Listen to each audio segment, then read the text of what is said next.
What we're going to do now is have a look at how to use a wet burn gel dressing.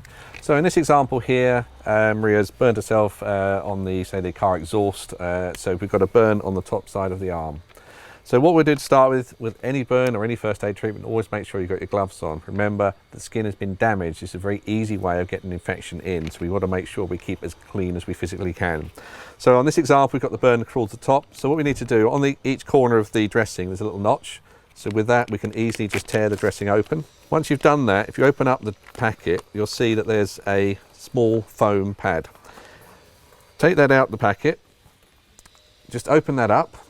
And once you've opened that up, just lay that over the burn, and straight away, that's cooling down the burn. Even through the gloves on my hands here, I can feel that cooling. Because it's wet, it's drawing the heat out. With a normal burn, when we deal with, you haven't got these dressings, we put underwater, which is fine. But with this type of dressing, it's drawing the heat out very, very rapidly.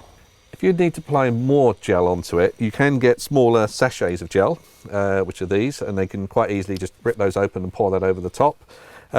Sometimes you'll have some more of the solution in the packet, so just in here is a little bit more. So what we can then do is just pour that directly over the top.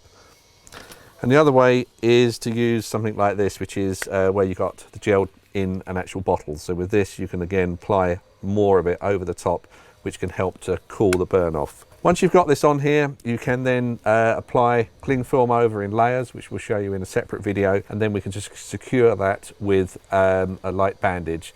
Remember, it's a burn, the skin is damaged, we need to keep it cool, we need to get them to the emergency medical services as quick as possible, and also we don't want to put anything on there that's likely to stick. So be very, very careful that we cover the whole burn in this way and secure it safely.